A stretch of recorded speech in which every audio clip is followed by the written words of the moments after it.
we are going to discuss our unit number 5 MCQs of BFM. The topic is facilities for exporter and importer. So daily we are covering one unit MCQs and on our live session, which is daily conducted at 9 p.m. So friends, today we are going to discuss facility for exporter and importer.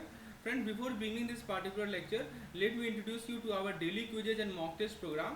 So friends, daily quizzes, in what we do in daily quizzes, we practice Macmillan book page wise question, and we provide you unlimited attempt for perfection. In the unit wise quizzes, we provide unit wise and previous year question, and it helps you sharpen your knowledge to excel. Also we have module wise test, and every type of test we are providing in our mock test course. So through this you can finish your syllabus in less time, you can orient your preparation efficiently, and you stay ahead in the race. So friends, if you want to such type of content, and enroll today and get 40% off on mock test program. So presently we are offering 40% off on our mock test program. So grab the offer, it is just for limited time, and your path for success begins now. So friends, this is all about our daily quizzes and mock test. So where you will get mock test, कहाँ mock test आपको देना है, तो basically इस app को आप पे install करना है और इसी ऐप पे आपका मॉक टेस्ट कंडक्ट होगा, राइट। चलिए आगे बढ़ते हैं। आज के सेशन को शुरुआत करते हैं पहले क्वेश्चन के साथ। पहला क्वेश्चन है, आपसे पूछा जा रहा है कि जो गाइडलाइंस है एक्सपोर्ट और इंपोर्ट का क्रेडिट का, वो कौन गवर्न करता है। जो भी एक्सपोर्ट और इंपोर्ट क्रेडिट का जो गाइडलाइंस है वो कौन गवर्न करता है। ऑप्शंस है आरबीआई, डीजीएफटी, सेबी या फिडे। दोस्तों सही जवाब है इसका डीजीएफटी। डीजीएफटी क्या होता है? डीजीएफटी होता है directorate general of foreign trade. Directorate general of foreign trade, इसे हम लोग डीजीएफटी कहते हैं। तो फ्रेंड्स, ये जो डीजीएफटी है ये नोडल एजेंसी है under the ministry of commerce and industry, government of India. ये गवर्न करती है import and export of goods in India. तो डीजीएफटी इस गाइडलाइन इशू करता है और रेगुलेशन इशू करता है कि सभी एस्पेक्ट यानी फॉरेन ट्रेड के सभी एस्पेक्ट पे गाइडलाइन इशू करना। जहाँ तक बात है बाकी तीन ऑप्शंस की, आरबीआई, सेबी और फेडे, ये सभी इंपॉर्टेंट रेगुलेटर्स हैं इंडियन फाइनेंशियल सिस्टम के, लेकिन इनका कोई डायरेक्ट जुरिसडिक्शन नहीं होता एक्सपोर्ट एंड इंपोर्ट क्रेडिट में, ठीक है। तो दोस्तों अब देखिए डीजीएफटी के द्वारा कुछ स्पेसिफिक गाइडलाइंस जो दिया जाता है उसका मैं आपको कुछ एग्जांपल बताता हूँ। जैसे देखिए, आपने सुना होगा प्री शिपमेंट क्रेडिट होता है, pre shipment export credit, right. दूसरा तो प्री शिपमेंट एक्सपोर्ट क्रेडिट एक तरह का क्रेडिट होता है जो कि एक्सपोर्टर को प्रोवाइड किया जाता है ताकि वो अपने वर्किंग कैपिटल को फाइनेंस कर सके प्रोडक्शन के दौरान और एक्सपोर्ट प्रोसेस के दौरान। नेक्स्ट होता है हमारा पोस्ट शिपमेंट। नेक्स्ट क्या होता है after pre shipment we have post shipment export credit. तो पोस्ट, ये जो क्रेडिट होता है ये प्रोवाइड किया जाता है एक्सपोर्टर को ताकि वो अपने वर्किंग कैपिटल नीड को फाइनेंस कर सके after the goods have been shipped, good के शिपिंग होने के बाद। जो थर्ड टाइप ऑफ फाइनेंस होता है हमारा, जो third type of specific guideline which is issued by DGFT, that is regarding import credit. इसके रिगार्डिंग है दोस्तों, इंपोर्ट क्रेडिट के रिगार्डिंग है। ये क्या होता है इंपोर्ट क्रेडिट? तो बेसिकली इस तरह का जो क्रेडिट है वो इंपोर्टर्स को प्रोवाइड किया जाता है ताकि वो अपने परचेज को फाइनेंस कर सकें और गुड्स को इंपोर्ट कर सकें अब्रोड से। तो दोस्तों ये जो एक्सपोर्टर है और इंपोर्टर है, इन्हें एक्सपोर्ट और इंपोर्ट क्रेडिट मिलता है किसी ऑथराइज डीलर बैंक से भारत में। और डीजीएफटी के पास कुछ डेजिग्नेटेड बैंक होते हैं जैसे एक्सपोर्ट फाइनेंस बैंक, शॉर्ट में ईएफपी बोलते हैं, ईएफबी बोलते हैं। ये स्पेशलाइज्ड बैंक होती है जो कि वाइड रेंज ऑफ एक्सपोर्ट और इंपोर्ट क्रेडिट फैसिलिटी प्रोवाइड करती है अपने कस्टमर्स को। चलिए आगे बढ़ते हैं। Let's see the next question that we have. Next question में पूछा जा रहा है जितने भी एक्सपोर्टर हैं उन्हें एक कोड नंबर चाहिए, राइट। इससे पहले कि वो एक्सपोर्ट करे, वो नंबर क्या होता है?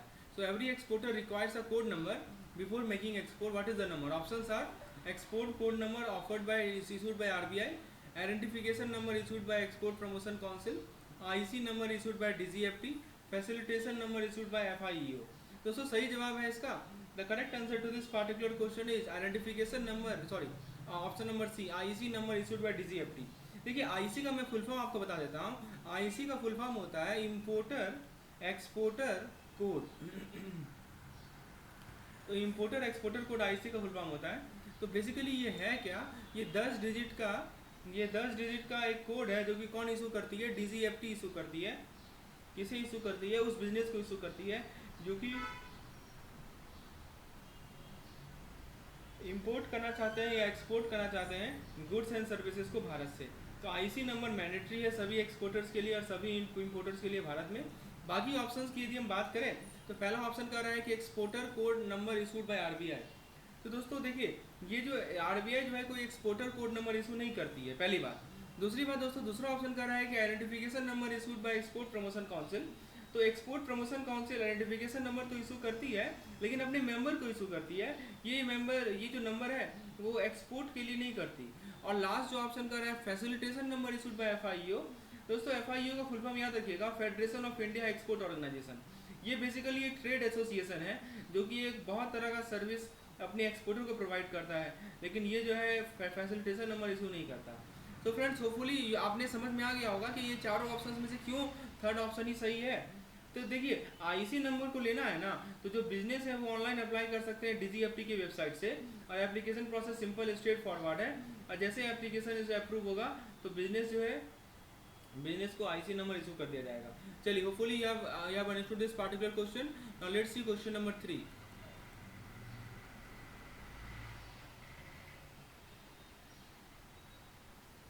तो फ्रेंड्स क्वेश्चन नंबर 3 में पूछा जा रहा है कि एक्सपोर्टर जो है वो अपने एक्सपोर्ट डॉक्यूमेंट को कितने दिनों में सबमिट करेंगे, राइट।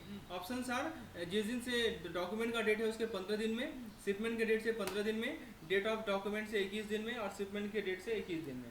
दोस्तों देखिए सही जवाब है इसका option number D, that is 21 days from date of shipment. देखिए एज पर द फेमा एक्ट, आपने फेमा पढ़ा होगा right, foreign exchange management act को फेमा एक्ट हम लोग बोलते हैं। तो एज पर द फेमा एक्ट जो भी एक्सपोर्टर्स हैं भारत में उन्हें सबमिट करना पड़ता है सारा का सारा एक्सपोर्ट डॉक्यूमेंट अपने ऑथराइज डीलर को within 21 days from the date of shipment, right. तो ये बैंक जो है कलेक्ट करेगी एक्सपोर्ट प्रोसीड को कहाँ से, बायर से, और रिमिट कर देगी किसी एक्सपोर्टर कंट्री को।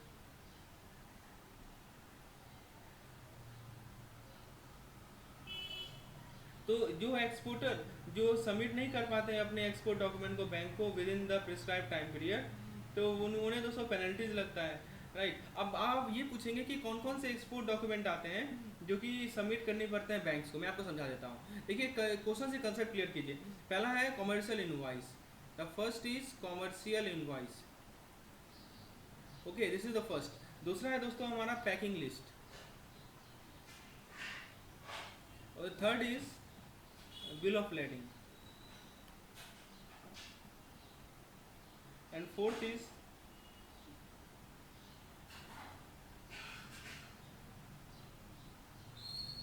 Shipping bill, certificate of origin etcetera. तो दोस्तों एक्सपोर्टर जो है कंटेक्ट करते हैं अपने बैंक्स को ताकि उन्हें इन्फॉर्मेशन मिल सके स्पेसिफिक एक्सपोर्ट डॉक्यूमेंट का जो कि उन्हें सबमिट करना है।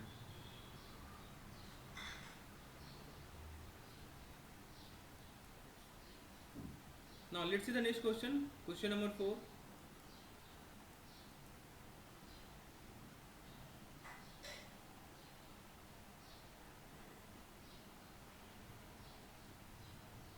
Now question is export of computer software in non physical form should be declared in.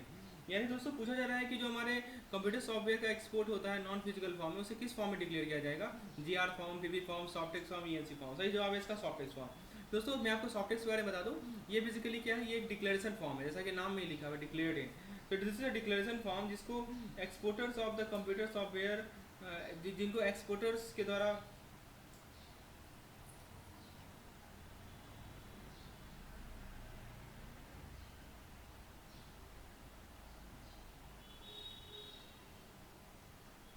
So it is a declaration form that is required to be filled by exporter of computer software in non-physical form.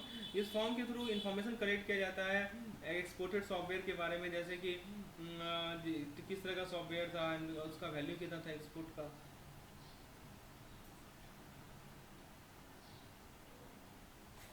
तो दोस्तों सॉफ्टेक्स form को download कर सकते हैं DGFT की website से, या नहीं तो और जो फॉर्म है वो सबमिट किया जाएगा एक्सपोर्टर्स की ऑथराइज्ड डीलर बैंक में within 21 days of date of shipment. ठीक है, बाकी जो फॉर्म्स है जैसे जीआर फॉर्म है, तो जीआर फॉर्म से क्या क्या होता है कि जो हमारा गुड्स का एक्सपोर्ट होता है फिजिकल फॉर्म में उसके लिए होता है। तो जीआर फॉर्म किसके लिए है, गुड्स के लिए है। पीवी फॉर्म होता है दोस्तों, इससे डिक्लेयर करते हैं export of good by post. तो यदि पोस्ट के माध्यम से गुड को एक्सपोर्ट हो रहा है तो पीवी फॉर्म यूज में जानकारी है। ईएनसी फॉर्म के थ्रू दोस्तों एक्सपोर्ट ऑफ गुड्स को डिक्लेयर किया जाता है under export credit insurance scheme. Under the export credit insurance scheme this is done. So correct answer to this question is option number C, that is soft text form.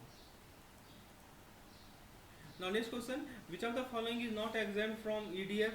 EDF से किसी exemption नहीं मिला. EDF क्या होता है? Export Declaration Form.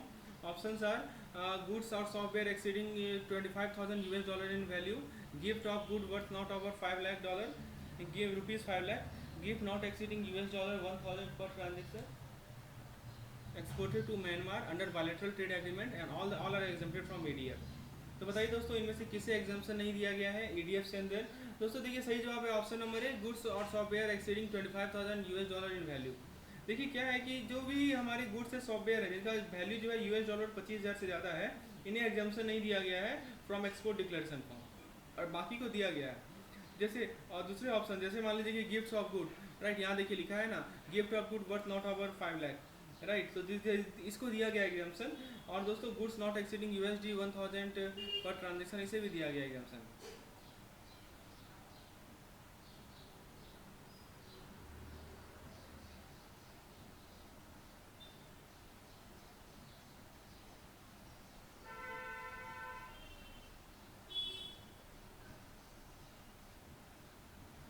तो friends EDF जो है एक्सपोर्टर फिल करते हैं ताकि वो अपने एक्सपोर्ट्स के डिटेल को कस्टम अथॉरिटी को डिक्लेयर कर सकें, और जो भी इन्फॉर्मेशन EDF में कलेक्ट किया जाता है उसे ट्रेड स्टैटिस्टिक्स को कंपाइल किया जाता है, right. Exporter EDF online file कर सकते हैं कस्टम आइस गेट पोर्टल के माध्यम से. So hopefully the concept is clear now. Okay, इनमें से कौन सा एग्जाम्प्टेड है EDF से? Now let's see the next question. Next question आपकी स्क्रीन पर है, पूछा जा रहा है वेवर के रिगार्डिंग, यानी waiver exemption for submission of GR form, right. So this is the question. Let's study the question. Question में पूछा जा रहा है कि जो वेवर है यानी जो एग्जाम्पशंस हैं, राइट, किस चीज़ के लिए? GR फॉर्म के सबमिशन के लिए.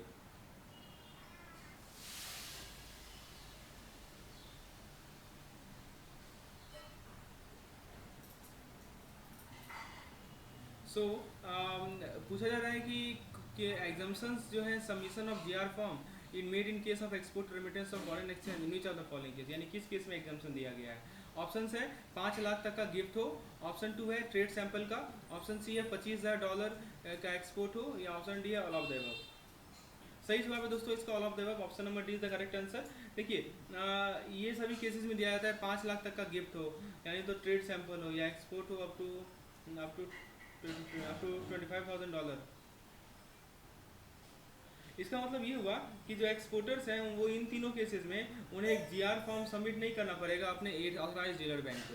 यानी ये जो हमारे एक्सपोर्टर हैं they did not submit GR form to their authorise bank.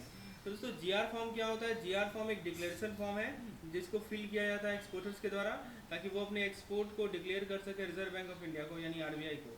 So this is called GR form. This is basically a declaration form that is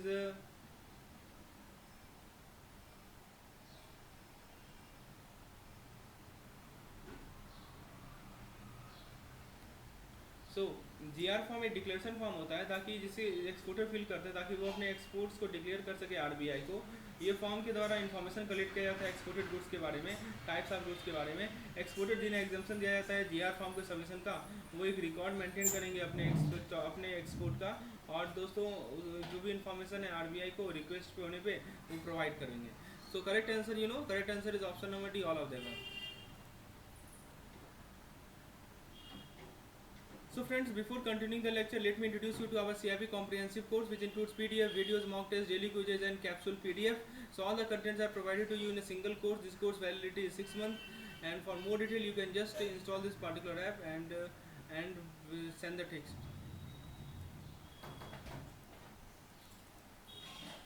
Now let's see the next question. Next question में पूछा जा रहा है कि export proceed जो होता है दोस्तों किसी भी कंट्री से, किसी भी ACU कंट्री से, right, export proceed from any of the ACU country, Asian trade union, तो वो ACU मैकेनिज्म में सेटल होगा. एक्सेप्शन क्या है? This is the question. तो what is the exception? So this is the question. Let's see the option that we have. So options are Sri Lanka, option B Nepal, option C Pakistan, and option D republic of Iran. So now let me explain the correct answer to this particular question. तो किसी भी ACU country से जो export proceed होगा वो ACU mechanism में ही दोस्तों settled होगा. एक्सेप्शन क्या है ये पूछा जा रहा है. सो बताइए, श्रीलंका होगा, नेपाल होगा, पाकिस्तान होगा? दोस्तों सही जवाब है इसका नेपाल। देखिए एसीयू एक मल्टीलैटरल पेमेंट अरेंजमेंट है। Central bank of Bangladesh, Bhutan, India, Iran, Maldives, Myanmar, Nepal and Pakistan and Sri Lanka. So the ACU mechanism allow for the settlement of the trade transaction among these country in their respective local currency without the need for foreign exchange। लेकिन दोस्तों नेपाल को अपने trade transaction को settle नहीं करना होता है दूसरे एसीयू के साथ under the ACU mechanism. Nepal जो है अपने ट्रेड ट्रांजेक्शन को फ्रीली सेटल कर सकता है दूसरे एसीयू मेंबर कंट्री के साथ बिना किसी मोड ऑफ पेमेंट का, that is mutually agreed upon by the business. तो दोस्तों बाकी ऑप्शन क्या है? श्रीलंका को अपने ट्रेड ट्रांजेक्शन को सेटल करने के लिए दूसरे एसीयू मेंबर के साथ, ठीक है, एसीयू मेंबर कंट्री के साथ डिस्कशन करना होगा। So this is not remain. And then the last is next option that republic of Iran को भी दोस्तों अपने ट्रेड ट्रांजेक्शन को सेटल करने में एसीयू मैकेनिज्म का हेल्प लेना पड़ेगा, एसीयू मैकेनिज्म कंट्री का। Now next question, foreign currency bill में जो इफेक्टिव डेट ऑफ रियलाइजेशन होता है एक्सपोर्ट बिल का, वो कौन सा दिन होता है? Right, this is a good question, very good question. तो आपसे पूछा जा रहा है कि जो हमारे फॉरेन करेंसी बिल्स हैं इनमें जो डेट ऑफ इफेक्टिव रियलाइजेशन होता है, इफेक्टिव डेट ऑफ रियलाइजेशन होता है एक्सपोर्ट बिल का,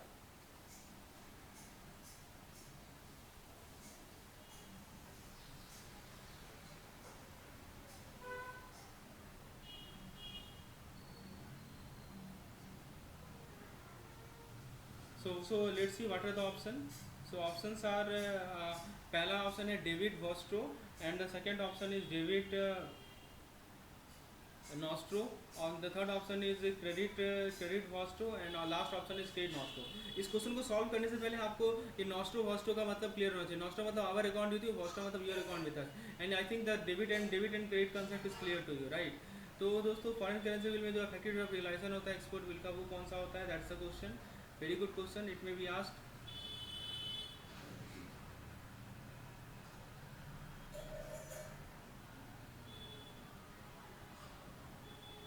दोस्तों इसका सही जवाब है option number D, that is credit and nostro. जो इफेक्टिव डेट ऑफ रियलाइजेशन होता है किसी एक्सपोर्ट बिल का, वो खासकर फॉरेन करेंसी बिल के केस में वो डेट ऑफ क्रेडिट होता है बैंक के नॉस्ट्रो अकाउंट में, right. That's why credit nostro, option number D is the correct answer. दोस्तों मैं आपको नॉस्ट्रो के बारे में थोड़ा बता देता हूँ। नॉस्ट्रो अकाउंट एक अकाउंट होता है जो कि बैंक फॉरेन करेंसी में होल्ड करती है दूसरे बैंक में। जब भी कोई एक्सपोर्टेड गुड्स या सर्विस भेजता है फॉरेन बायर को और दोस्तों पेमेंट रिसीव करता है फॉरेन करेंसी में, so in that case what happens, the bank will credit the exporter account with the foreign currency equivalent of the payment. So this credit score will be made to the exporters nostro account। दोस्तों next question है कि जो effective date of realisation होता है export bill का, वो date होता है। देखिए यहाँ पे एक पॉइंट मैं क्लियर कर रहा हूँ। यहाँ पे इसका मतलब मैंने बताया आपको कि डेबिट नॉस्ट्रो का मतलब क्या है and what is the current trend. And the next point is the effective date of realisation क्या होता है? Effective date of realisation export bill का वो डेट होता है जिसमें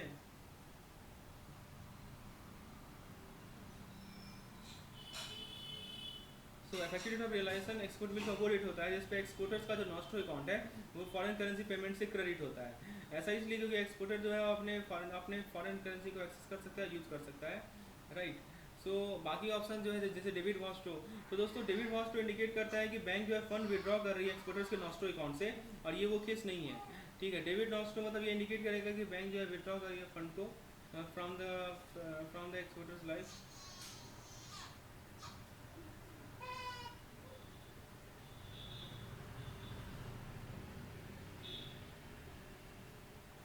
The correct answer to this question is option number D, that is credit and nostro. Now let's see the next question that we have. In case of rupees bill, so in earlier case what we have seen, earlier scene हमने foreign currency bill देखा, अब हम लोग rupee bill को देख रहे हैं, right? The same question is there. Now we are discussing rupee bill. So question is rupee bill के केस में जो effective date of realization होता है बिल का, वो कब से होता है? और bank debit Vostro, debit nostro, credit Vostro, credit nostro. तो सही जवाब है इसका ऑप्शन नंबर है डेबिट वॉस्ट्रो। मैं समझाता हूँ। देखिए रूपी बिल के केस में क्या होता है कि जो इफेक्टिव डेट ऑफ रियलाइजेशन होता है एक्सपोर्ट बिल का, वो डेट ऑफ डेबिट होता है बैंक के वॉस्ट्रो अकाउंट में। ऐसा इसलिए जब भी कोई एक्सपोर्टर पेमेंट रिसीव करेगा, जैसे मान लीजिए कि ये एक्सपोर्टर है, he is an exporter, he receive payment, जब भी कोई एक्सपोर्टर पेमेंट रिसीव करेगा राइट, रुपीज़ में for goods and service, goods and service के लिए दोस्तों सपोज एक्सपोर्टर विल ओके। तो दोस्तों जब भी कोई एक्सपोर्टर को पेमेंट मिलता है रुपीज़ में गुड्स एंड सर्विस के लिए, तो वो क्या करता है, वो एक्सपोर्ट करता है फॉरेन बायर को,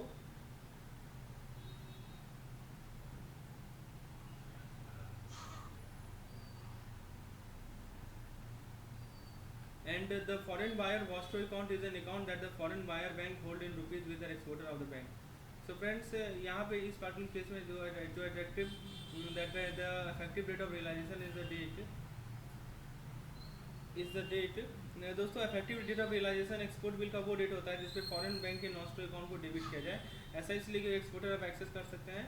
तो friends next question is do we card the okay, so debit nostro correct answer है, क्रेडिट हॉस्टो गलत आंसर है, option number A is the correct answer.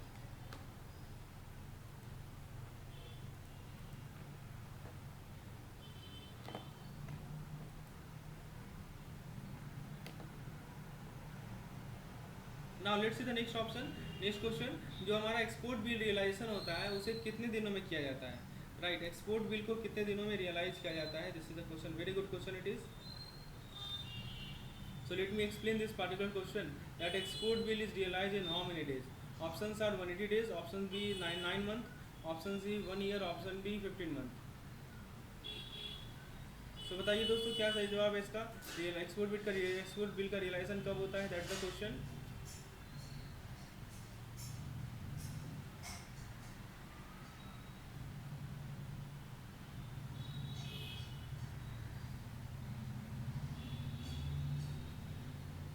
So realization regarding export bill realization, let me explain।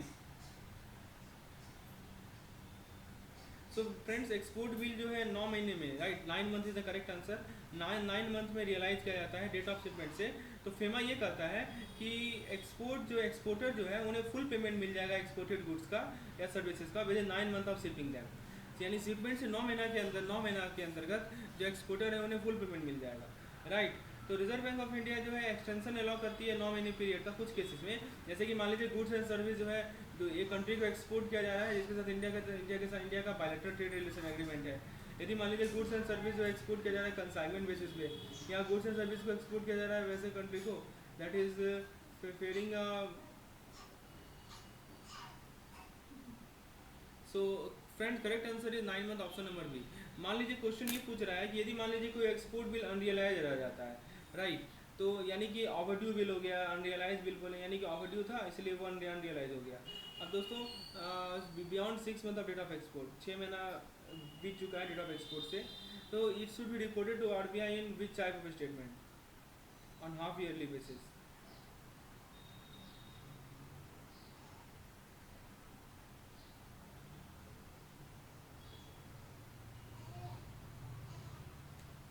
So if the export bill remain unrealized, that is overdue bill and beyond 6 months from date of export, it should be reported to RBI in which form?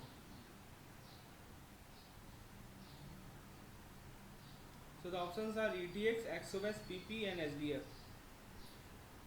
So the correct answer to this question is answer number B, that is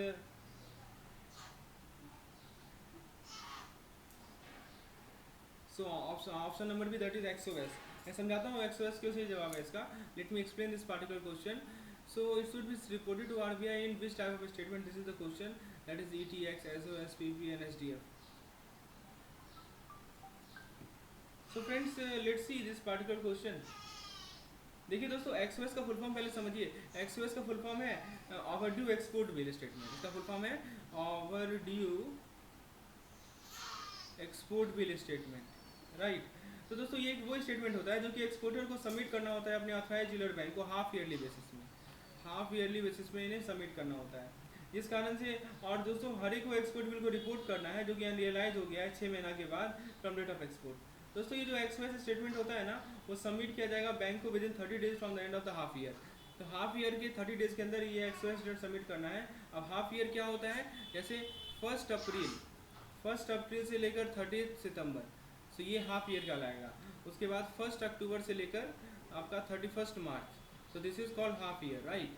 So excise statement के अंदर कुछ information रहेंगे कि export का date क्या है, invoice number क्या है, फॉरेन बायर के नाम क्या है, एड्रेस क्या है, एक्सपोर्ट बिल का वैल्यू क्या है, रियलाइजेशन का डेट क्या है एक्सपोर्ट का, नॉन रियलाइजेशन का एक्सपोर्ट बिल का रीजन क्या है।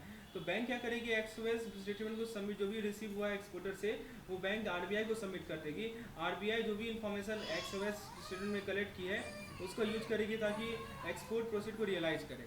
जहाँ तक बात है ईटीएक्स की, तो ईटीएक्स होता है एक्सटेंशन ऑफ टाइम फॉर्म। ये वो फॉर्म होता है जो कि एक्सपोर्टर सबमिट करती है अपने ऑथराइज डीलर बैंक को, ताकि वो 9 मंथ पीरियड का एक्सटेंशन ले सके एक्सपोर्ट प्रोसीड के रियलाइजेशन में। पीपी की यदि हम बात करें तो ये होता है पोस्ट पार्सल फॉर्म। ये वो फॉर्म होता है जो कि एक्सपोर्टर सबमिट करते हैं अपने ऑथराइज डीलर बैंक को, ताकि वो डिक्लेयर कर सके export of good by post. SDF होता है दोस्तों आपका shipping bill declaration form. It is a form from the exporter.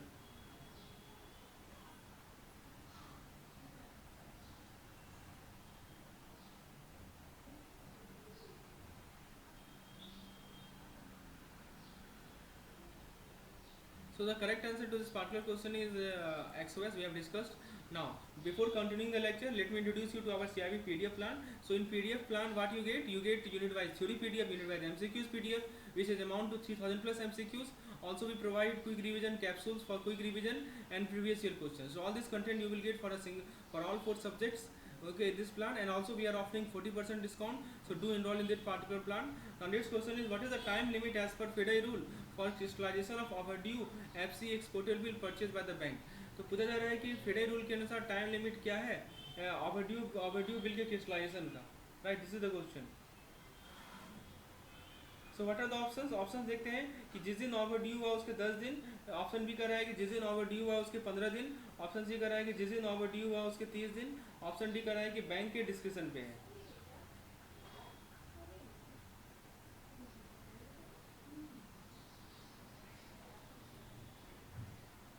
So friends, let's see this particular question.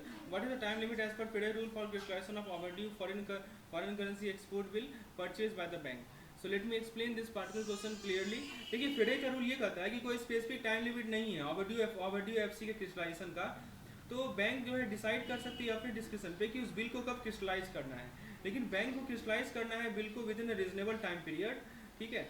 तो इसमें सारे रेलिवेंट फैक्टर को ध्यान में रखना है, जैसे कि इंपोर्टर का क्रेडिट वर्दिनेस कैसा है, जैसे कि कंट्री ऑफ डेस्टिनेशन क्या है या इकोनॉमिक कंडीशन क्या है इंपोर्टर्स कंट्री का। क्रिस्टलाइजेशन वो प्रोसेस होता है जिसके थ्रू आपका जो ये ओवरड्यू एक्सपोर्ट बिल होता है ना, उसको आप एक लोन एसेट में कन्वर्ट करते हैं। So this overdue export bill is converted to loan asset. So this is called crystallisation.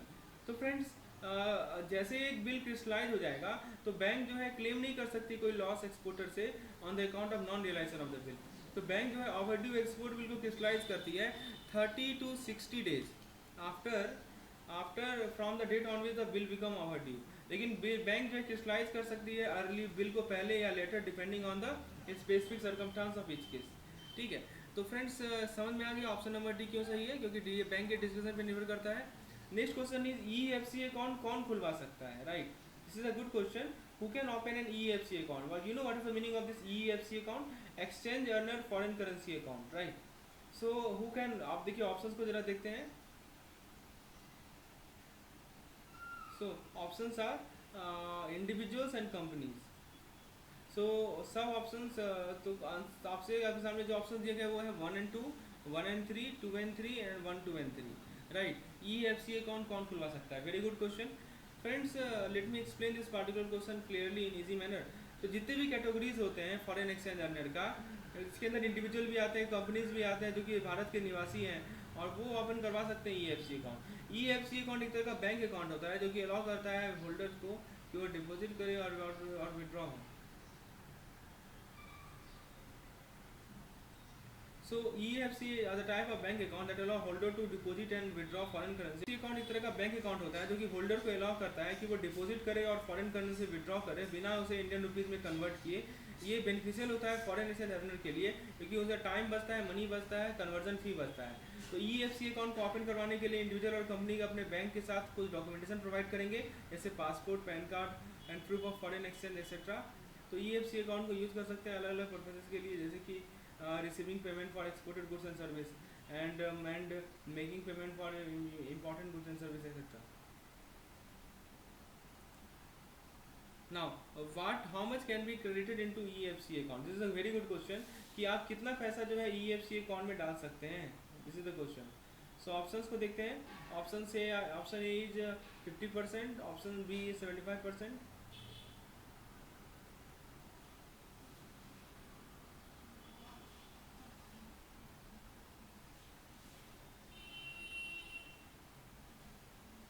So how much can be credited into an EFC account?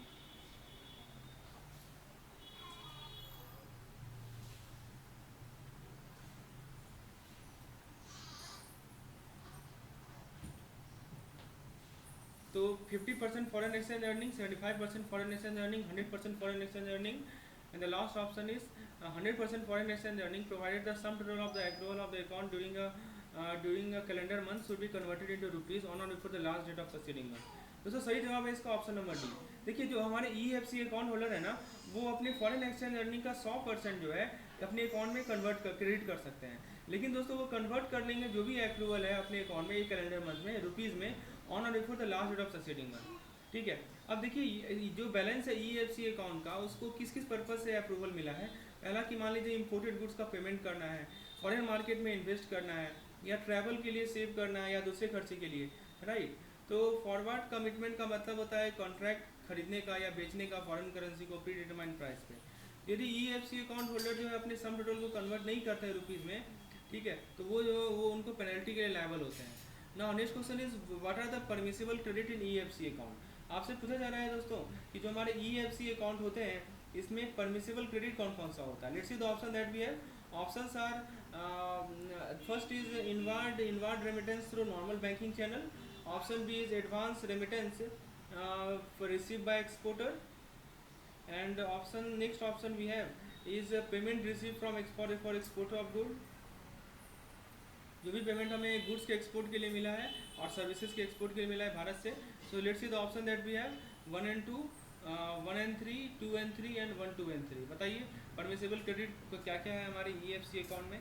Inward remittance, advance remittance, payment received. दोस्तों सही जवाब है इसका option number D, that is 1, 2 and 3, यानी ये सभी, right. देखिए मैं बताता हूँ, इनवर्ड रेमिटेंस हो चाहे एडवांस रेमिटेंस हो चाहे पेमेंट रिसीव हो, all of this are included.